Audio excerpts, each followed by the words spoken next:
That overwhelms us right now, Lord. We praise you, we worship you, Lord Jesus. We glorify your name, Lord. We exalt your holy name, Lord. Lord, we thank you for all your abundant love, Lord Jesus, for your abundant blessing in our lives, Lord Jesus. We thank you, Lord Jesus. We thank you for the fight that you've given us, Lord Jesus. Help us to fight a good fight in this world, Lord Jesus. So when we come to you, Lord Jesus, may you be proud of us, Lord Jesus. May you proudly call us your sons and daughters, Lord Jesus.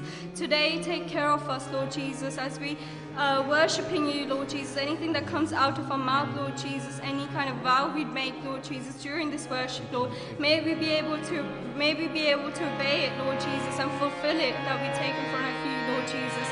May your Holy Spirit take over us, Lord Jesus, in the future weeks and months, Lord Jesus, for whatever we do in our life, Lord Jesus, may it glorify your name, Lord Jesus. We ask your holy name and your holy presence to be in our life, Lord Jesus, in every day of our life, Lord, in our finance, Lord Jesus, with our health, Lord Jesus, with the marriages, Lord Jesus, and Lord Jesus, for anything, Lord Jesus, that we need you, Lord Jesus, any kind of we're lacking your presence, Lord Jesus, we ask you right now, Lord Jesus. We pray for those who are being persecuted, Lord Jesus. We remember them, Lord Jesus. May you be with them, Lord Jesus. May you take care of them, Lord Jesus. May you comfort them, Lord. May you send your Holy Spirit to them, Lord Jesus. May you stay with them all the time, Lord Jesus.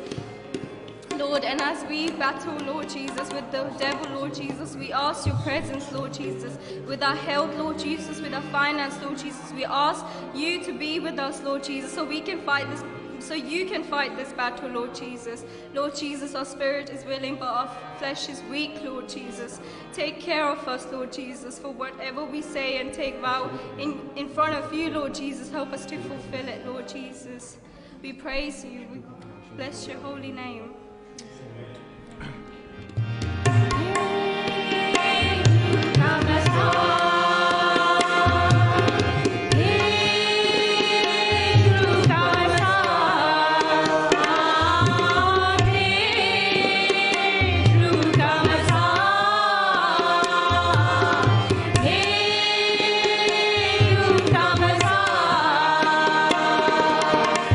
Mucho pedimos.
Hallelujah. आप सबको मैं खुशामदीद करता हूँ। तो अपनी routine के मुताबिक हम खुदावंद के कलाम में से आज देखेंगे, जैसे कि हम स्टडी कर रहे हैं life and ministry of Jesus Christ in chronological order. तो आज हम देखेंगे कलाम मुकद्दस में से लूका की इंजील, लूक चैप्टर 10 वर्स 13 और मैथ्यू चैप्टर 11 में इसके बारे में सेम ही पैसेज है। वो उस वक़्त लिखा है, वो उस वक़्त उन शहरों को मलामत करने लगा जिनमें उसके अक्सर मौजज़े ज़ाहिर होते थे, क्योंकि उन्होंने तौबा ना की थी कि ए खराजीन तुझ पर अफसोस, ए बैतुल सिदा तुझ पर अफसोस, क्योंकि जो मौजज़े तुम में ज़ाहिर हुए अगर सूर और सैदा में ज़ाहिर होते तो टाट तोड़ कर खाक में बैठकर कब के तौबा कर लेते। मगर मैं तुमसे कहता हूँ कि अदालत के दिन सूर और सैदा का हाल तुम्हारे हाल से ज़्यादा बर्दाश्त के लायक होगा। और ए कफ़रनहूम, क्या तू उस आसमान तक बुलंद किया जाएगा? नहीं, बल्कि तू तो आलम रवा में उतरेगा, क्योंकि जो मुझसे तुझ में ज़ाहिर हुए अगर सदोम में होते तो आज तक कायम रहता। मगर मैं तुमसे कहता हूँ कि अदालत के दिन सदोम के इलाका का हाल तेरे हाल से ज़्यादा बर्दाश्त के लायक होगा। यहाँ पर खुदावन ने 3 शहरों के नाम यूज़ किए हैं, लेकिन 4 शहर उस वक़्त खुदावन के दौर में गलील के एरिया में बहुत फेमस थे और बड़े क्राउडेड थे, जिनमें खराजीन, बैतसिदा और कफ़रनहूम और तिब्रियास। तिब्रियास का नाम यहाँ पे नहीं है, उसकी वजह है। और आज भी अगर जाएं इसराइल में तो देर इज नो खराजीन, खौरजीन, उसका नामो निशान नहीं है। खुदावन की पेशेंगी पूरी हुई, क्योंकि वहां पर जो काम हुए, जो मुझसे हुए, वो इस कदर खुदावन कहते हैं कि पावरफुल थे कि अगर सूर और सैदा में होते तो वो कब के टाट ओढ़कर खाक में बैठकर क्या तौबा कर लेते, लेकिन तुमने नहीं किए। सबसे बड़ी बता, सूर और सैदा का जिक्र अगर आपने कोई पढ़ना हो तो यह है हिजकिय्याह चैप्टर 28 में जाके पढ़े। और वो जगह थी जहां पर अबलीस का पूरा पूरा कब्जा था, जहां पर आपके पढ़ते हैं, जहां पे बड़ी एक लंबी अबलीस के बारे में, शैतान के बारे में डिस्क्रिप्शन है। तो वो कहता है अगर वहां भी होते तो वो भी तौबा कर लेते। आगे आगे कफ़रनहूम, कफ़रनहूम वो जगह थी कि जहां पर कह रहे हैं कि खुदावन ने अपना हेडक्वार्टर बना लिया, जहां पर उनका दारुल खुलाफा था, तो वो वहां पर रहते थे, वहां बसेरा था उनका। और एक और बड़ी अजीब बात है, आप गॉस्पेल में नहीं मिलेगा कि उस शहर में कभी लोगों ने खुदावन को तंग किया, या कहीं जैसे कि दूसरे जगह पे नासरत में जब गए, नासरत में तो उनको पहाड़ की चोटी से उन्होंने गिरा देना चाहा, और कहीं दूसरे शहरों में गए तो उन्होंने उनको रिजेक्ट कर दिया कि हमारे दाखिल ही नहीं होना, और कईयों से कहा हमारी हदों से बाहर निकल जा। कफ़रनहूम में कभी ऐसा नहीं हुआ। कफ़रनहूम में जहाँ वो रहते थे, जहाँ पतरस का घर भी था, अब कुछ लोगों ने देखा होगा, लेकिन वो भी एक रूइन है, तबाही है। वहाँ पे वो शहर अभी कायम नहीं है। कफ़रनहूम एक जगह जहाँ पे 1st सेंचुरी और 3rd 4th सेंचुरी का, जहाँ पर खुदावन ने वो कलाम पढ़ा था, तो वो इस तरह, इसलिए खुदावन कफ़रनहूम को कहते हैं कि क्या तू आसमान तक बुलंद किया जाएगा। इट्स मीन कि तुझ में बड़े मौजज़ात हुए। जहाँ खुदावन खुद रहते थे तो आप जानते हैं कि क्या कुछ होता होगा, क्योंकि वो कुछ नहीं जो हमने सिर्फ अंजील में पढ़ लिया। यूहन्ना की इंजील में लिखता है एंड पे कि खुदावन के मौजज़ात और उसके काम जो जितने किए वो सब लिखे जाते, तो क्या होते? जगह ना होती, ना किताबों को रखने में जगह ना होती। यानी कि it's not everything is written जो खुदावन ने किया। इवन आप देखें, खुदावन की पैदाइश से लेकर उसके 12 साल तक, 12 साल का जिक्र ही नहीं है। Then after that from 12 year to 30 years तक देयर इज गैप ऑल्सो। यानी कि सो मैनी थिंग। और इवन अपनी मिनिस्ट्री के दौरान बहुत काम थे, तो बहुत कुछ हुआ। और लिखा है क्या तू आसमान तक बुलंद किया जाएगा? कि क्या you are thinking because I lived in this city, और मैं इस सिटी में रहता हूं, मैंने इतने काम किए, तो तुमने मुझे कुछ नहीं कहा, तो तुम क्या सोचते हो? आसमान का मतलब क्या है? कि तुम हेवन में जाओगे। What are you thinking? वो खुद, ये आगे क्वेश्चन है, क्वेश्चन मार्क है, बल्कि लिखा है तू तो आलमे रुआ में उतरेगा, नॉट हेवन बट के हेल में जाएगा। उसकी वजह क्या है कि खुदावन कहते जहां पर मेरा बसेरा था, खुदा खुद वहां पे घूमता फिरता था, उन गलियों में शिफा देता, बड़े बड़े काम करता, बड़े बड़े मौजज़े करता, हर तरह की दुख बीमारी और मुसीबत को दूर करता रहा, तुम फिर भी ईमान नहीं लाए। कई लोग कहते हैं एक बार ऐसी है देख लिए मौजज़ा, ऐसा काम कर दे सी मान ला। It's not true. बड़े बड़े काम खुदावन ने किए, स्टिल उनको, और उनको क्या एग्जाम्पल क्या दी गई, क्योंकि जो मुझे तुझ में जाहिर हुए अगर सदूम में होते तो क्या होते, आज तक कायम रहता। तिब्रियास का नाम नहीं लिया गया और आज तक तिब्रियस कायम है। अगर आप जाएं तो वहां पे अभी तक वो शहर तिब्रियास कायम है। वो इसलिए कायम है कि क्यों उस वक्त वही मशहूर था, लेकिन खुदावन ने उसके बारे में कोई ऐसी लानत नहीं की, कर्स नहीं किया, तो वो क्या हुआ, अभी तक कायम है। तो इसको कहा गया सदूम मुरा, और सदूम मुरा को I don't need to explain. वहां पर वो बदकारी थी, वो बदकारी थी जिसको आज हम होमोसेक्सुअल के नाम से जानते हैं। All 5 city was destroyed. वो खुदावन कहता है कि ऐसे काम तो वहां भी होते तो वो भी बदल जाती सिटी, वो भी बदल जाते, उन्होंने भी मान ले आना था। जेनेसिस 70, 18, 19 में जाके आप पढ़ सकते हैं इस सारे बात को। लेकिन खुदावन कहते हैं वर्स 24 में, वर्स मैथ्यू 11:24 में, मगर मैं तुमसे कहता हूं कि अदालत के दिन सदूम के इलाके का हाल तेरे हाल से ज्यादा बर्दाश्त के लायक होगा। Very very terrible things. Look 10:16, जो तुम्हारी सुनता है वो मेरी सुनता है, जो तुम्हें नहीं मानता वो मुझे नहीं मानता, और जो मुझे नहीं मानता वो मेरे भेजने वाले को नहीं मानता। Very powerful verse. If it's talking to you and me as well lord. जो उसके प्याम्बर, जो उसके एम्बेसिडर हैं, जो उसके एलची हैं, जो उसका पैगाम लेके किसी जगह पे जाते हैं ना, तो it's not even you are just a tool. बादशाह के एलची हो, बादशाह का हुक्म लेके, उसका मैसेज लेके आप जाते हो जहां। If you listen to you, it's listen Jesus. और जो तुम्हें नहीं मानता वो मुझे नहीं मानता। तो इससे आगे वो चले जाते हैं खुदावन, जो मुझे नहीं मानता वो उसको नहीं मानता जो उसने भेजा। और किसने उसको भेजा? बाप ने, खुदा बाप ने भेजा। बल्कि इसी को मैथ्यू 10:40 में कहता है, जो तुमको कबूल करता है वो मुझे कबूल करता है, और जो मुझे कबूल करता है वो मेरे भेजने वाले को कबूल करता है। जॉन 5:23-24, ताकि सब लोग बेटे की इज्जत करें। कहता है जो बेटे की इज्जत नहीं करता वो बाप की इज्जत, जिसने उसे भेजा है उसकी इज्जत नहीं करता। मैं तुमसे सच कहता हूं कि जो मेरा कलाम सुनता और मेरे भेजने वाले का यकीन करता है, हमेशा की जिंदगी उसकी है, और उस पर सजा का हुक्म नहीं होता, बल्कि वो मौत से निकलकर जिंदगी में दाखिल हो गया। That is the power, that is the salvation, हमेशा की जिंदगी।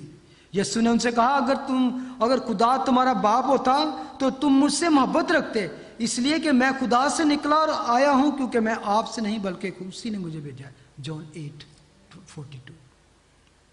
जो कोई आगे बढ़ जाता है, ये बड़ी अजीब सी बात है, और मसीह की तालीम पर कायम नहीं रहता, उसके पास खुदा नहीं। आगे बढ़ जाता है यानी कि एडवांस ही, वो नई। और आज दुनिया में बहुत से चर्चों में ऐसे हैं कि वो आगे बढ़ जाता है इस कलाम को पीछे रख के, और कहते हैं कि जी ये कलाम पुराना हो गया, I got new revelation from God. तो कहते हैं जो आगे बढ़ जाता है मसीह की तालीम पर कायम नहीं रहता। मसीह की तालीम, this is only Bible, new testament, old testament, तो वो कहते हैं उसके पास खुदा ही नहीं है, he doesn't have in God. जो उसकी तालीम पर कायम रहता है उसके पास बाप भी है और बेटा भी। 1 जॉन 2:9। जो कोई बेटे का इनकार करता है उसके पास बाप भी नहीं, जो बेटे का इकरार करता है उसके पास बाप भी है। आगे Matthew again come back to Luke chapter 10 verse 70 में लिखा है, वो 70 खुश होकर फिर आए और कहने लगे, खुदावन तेरे नाम से बदरूहें भी हमारे ताबिया हैं। उसने उनसे कहा, मैं शैतान को बिजली की तरह आसमान से गिरा हुआ देख रहा था। देखो मैंने तुमको इख्तियार दिया कि सांपों और बिच्छुओं को कुचलो और दुश्मन की सारी कुदरत पर गालिब आओ और तुमको हरगिज किसी चीज से जर न पहुंचेगा। If you are like a sheep innocent defenceless, तो कहता है डोंट वरी, देखो मैंने तुमको इख्तियार दिया कि सांपों बिच्छुओं को कुचलो, दुश्मन की सारी कुदरत पर गालिब आओ और तुमको हरगिज किसी चीज से जर न पहुंचेगा। They can not harm you even you are like an innocent child। 20 तो भी इससे खुश ना हो कि रूहें तुम्हारे ताबे हैं, बल्कि इससे खुश हो कि तुम्हारे नाम आसमान पर लिखे हुए हैं। अच्छा, मैं वो 70 किस तरह वापस आए, किस तरह वापस आए? 70 खुश होकर वापस आए। One was not even injured, one was not even discouraged, फातेह होकर वापस आए। फतेह लिखा है, और हमेशा ये सोच के जाओ तुम कि we are going there and we are going to tell them about the lord Jesus Christ, we are going to tell the truth and we will safe come back. If something happen God will take care of us. हरगिज किसी चीज से आपको जर न पहुंचेगा, नुकसान न पहुंचेगा। वो कहते हैं कि 70 खुश होकर वापस आए, आके अभी उन्होंने बताया सारा कि क्या क्या हुआ। तो खुदावन, उन्होंने कहा है खुदावन तेरे नाम से बदरूहें भी हमारे ताबिया हैं। सबसे पहले तो क्यों हमारे ताबिया हैं? बिकॉज योर नेम सेक, तेरे नाम से, तेरे नाम के सबब से। Jesus, the name of Jesus is the power, it's not powerful name, it's only power ही वहां से शुरू होती है, वहां से निकलती है। तो यस्सु के नाम से आप किसी चीज को हुक्म दोगे जो खुदा ने इख्तियार बख्शा है, तो ही विल कम टू पास। तेरे नाम से हमारे ताबिया है। यहां आके थोड़ा सा, तेरे नाम से हमारे ताबिया है। उसने उनसे कहा, मैं शैतान को बिजली की तरह आसमान से गिरा हुआ देख रहा था। इसके 2 तरह के मीनिंग्स करते हैं अक्सर स्कॉलर्स भी और खुदा के खादम। एक ये कि when you go there and proclaim the gospel, और अगर कोई बदरू गिरफ्तार है, डीमन पोजेस, तो आप उस पर दुआ कर रहे हो मसीह के नाम से, आप उसको दुआ करते हो, उसको कहते हो निकल जा। इधर से आप कलाम होता है, इधर से बदरूहें जा रही हैं, इधर से लोग बच रहे हैं, डिलीवर हो रहे हैं, उधर से उसके कब्जा खत्म हो रहा है, उधर से शैतान है ना, तो मैंने शैतान को देखता हूं तड़पते गिरते और इस तरह, तो ही इज जस्ट पागल हो गया हुआ है। एक ये करते हैं। दूसरी बात कि उसने उनसे कहा, मैं शैतान को बिजली की तरह आसमान से गिरा हुआ देख रहा हूं। ये एक बात वो है जब को उसको पुराने अहदनामे में हम देखते हैं कि जब उसने क्या किया, नाफरमानी की, ही डिसोबेड गॉड, तो उसको वहां से निकाल दिया गया, आसमान से निकाल दिया गया। और उसके बाद वो जमीन पर नहीं आया अभी तक। जमीन पर उसके काम जरूर हैं, लेकिन अभी भी सेकंड जो हेवन है उस पर उसकी इजारादारी है, कंट्रोल है। अगर आप आगे जाके पढ़े ना, तो कहता है हमारी खून और गोश्त से लड़ाई नहीं, किससे? उससे जो रूहानी मुकामों में। वो मुकाम कौन सा? वो हेवन नहीं है, उससे बीच में जो है, जहां खला जिसे हम कहते हैं, वहां पे उसका राज। और एक टाइम आएगा इन फ्यूचर, रेवलेशन चैप्टर 12 में, वो वहां से भी निकाल फेंका जाएगा। Then he will have full control on this world. और आप हिसाब लगाएं, जब उसकी पूरी डीमंस की पूरी फौज जो उसके साथ आसमान से आई थी, वो फरिश्ते जो, तो सारी जब जमीन पे आ जाएंगी तो क्या हाल होगा, उसके बारे में रेवलेशन में लिखा है। तो वो टाइम अभी फ्यूचर में है। लेकिन वो कहते हैं why he was cast out from the heaven, क्या वजह थी कि शैतान को खुदा की हुजूरी से खारिज कर दिया गया? गरूर, घमंड था उसके दिल में। जब तक घमंड ना समाया, प्राइड, प्राइड, तो खुदावंद असल में कह रहे हैं कि तुम प्राइड ना करो। अगर कोई बदरूबें निकल गई हैं तुमसे, अगर कोई कलाम सुन के बच गया है, तो ये ना कहो, इतने एक्साइट ना हो, एक्साइटमेंट जरा काम डन हो जाओ। और उसकी वजह आगे उन्हें बता दी, क्या खुदावन तेरे नाम से बदरूबें हमारे कब्जे में है। लोग कहते हैं, और आज देखें, आप देखें फलाने बंदे को जी है पावर है, वो बदरूआ कढ़न दी, तो ये करन दी, वो हीलिंग पावर है, ये नो बॉडी है पावर, नो बॉडी परमानेंट है पावर। इधर हम छोटा बच्चा भी है, खुदा उसको भी यूज करके बदरूहें निकाल सकता है, बड़े बड़े काम कर सकता है। परमानेंट पावर जो होती है वो खुदा उनके पास ही है। परमानेंट पावर ये नहीं कह सकता कि आज मेरी दुआ से कोई हील हो जाए तो मैं आप पे ऊपर के हीलर का टाइटल लगा लूँ। इसके खुदा किसी को भी इस्तेमाल करता है। तो खुदा असल में यहाँ पर उसको कह रहे हैं कि इतना ज़्यादा ऊंचा नहीं उड़ना, काम डाउन। उससे आगे आपको पता चलेगा। देखो मैं तुमको इख्तियार दिया है कि सांपों बिच्छुओं को कुचलो, दुश्मन की सारी कुदरत पर गालो बाओ, और तुमको yes I have given you authority, लेकिन मेरी अथॉरिटी है, तुमने यूज करनी है। वर्स 20 में वो असल में समझाते हैं, तो भी इससे खुश ना हो, do not be rejoice because रूहें तुम्हारे ताबे हैं, बल्कि खुश इसलिए होने कि तुम्हारे नाम आसमान पर लिखे हैं। मोर एक्साइटिंग थिंग ये है कि तुम्हारे नाम आसमान पर लिखे हुए हैं। That is more exciting.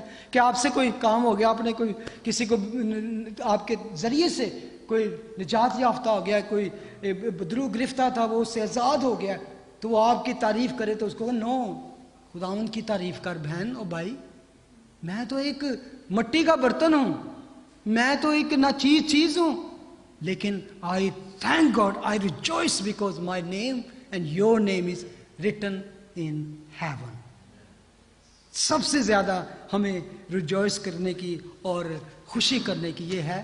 और आपको पता है कि जब भी कोई गुनाहगार तौबा करता है तो आसमान पर क्या होती है? जश्न होता है, खुशी होती है। वहां पर उन लफ्जों में किताबें हैं, हाथ में हमारे नाम लिखे हैं, this is thing to be rejoice. और यह है आज का खुदाउन कहता है कि बेशक तुम में मैंने कुव्वत दी है, तुम्हें मैंने इख्तियार दिया है, लेकिन स्टिल ये प्राइड से बचना है हमें, इस गुरूर से, घमंड से, जिसकी वजह से वो आसमान से गिराया गया और ये सारी तबाही दुनिया में है। आमीन। Let's pray. खुदावन तेरा शुक्र, तेरी हम्द, तेरी तारीफ हो। यीशु के नाम में हम तेरा शुक्र करते हैं।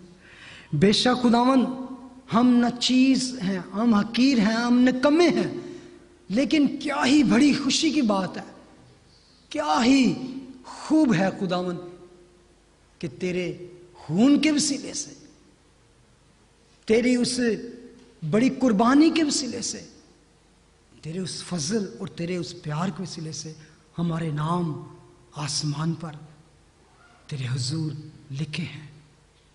Thank you Lord.